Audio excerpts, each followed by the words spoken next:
Hi, I'm Lad, and today we are going to talk about small businesses.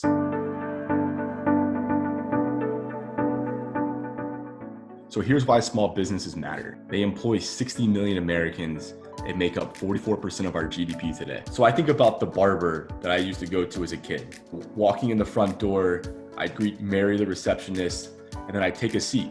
And there'd usually be someone from my neighborhood sitting there waiting as well. And I was a little shy back then, but sometimes I'd have a conversation. And then Jody would call me up and I would sit down in the salon chair and she would cut my hair. So within that little small business, that one part of my life, I probably interacted with 6 people within 6 feet. Right now, their demand, their revenue has declined. Their bills are piling up, their rent, their insurance, their utilities, not to mention their personal finances. The good news is that the federal government passed the Paycheck Protection Program. The Paycheck Protection Program was designed to give loans to small businesses to keep employees on their payroll. Take the amount that you paid your employees, put that in your loan application, and the government was going to give you basically that plus a little more to cover your employees' payroll for a period of 2 months. If you use those funds that you got from the government to pay your employees and you didn't fire anyone, then the government would say, we forgive your loan, and it effectively becomes a grant, so you don't have to pay it back as a small business owner. But here's the problem. Let's go back to that barbershop we were talking about. So their loan was based on the number of employees that they had on their payroll. That doesn't necessarily include the independent contractors. So if they had a hairstylist who's an independent contractor, the size of their PPP loan wouldn't include that. Also, you can only use 25% of that loan from the government on non-employee expenses. So if you're the barbershop, that may not cover your full rent. That may not cover your full utilities or your full insurance or your other expenses. Restaurants, we see this problem more acutely. I'm just running takeout, so I don't need my bartenders, my wait staff. I can't have as many kitchen workers in. So what do I do with that? Well, I can choose to bring them back on payroll, but again, a lot of them are going to be making more on unemployment than they are on the hourly wage that I pay them. So it's in their best interest from both a health and a financial perspective to file for unemployment and not come to work.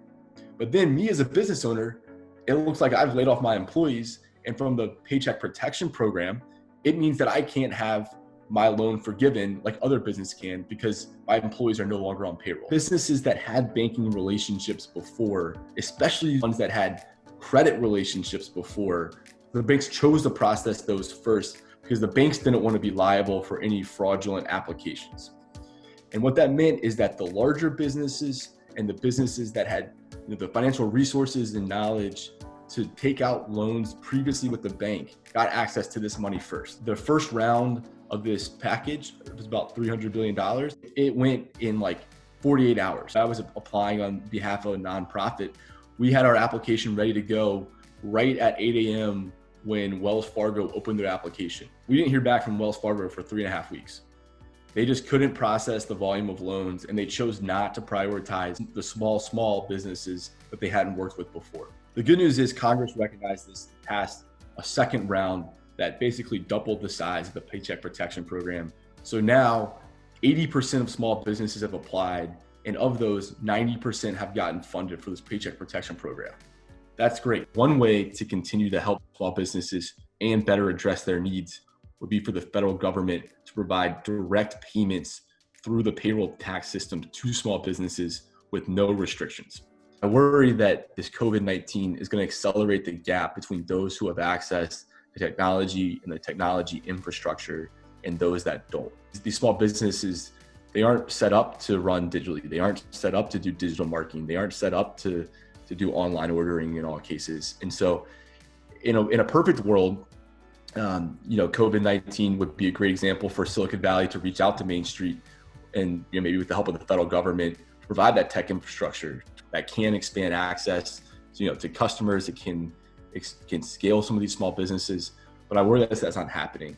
On the hopeful side, we are finding that there are local resources that small businesses have been tapping into. The city of Charlotte, they have the funds and they're partnering with NGOs and civic organizations. These small businesses are able to apply specifically for their needs to these nonprofits who have been working with hundreds, if not thousands of small businesses in this community for years.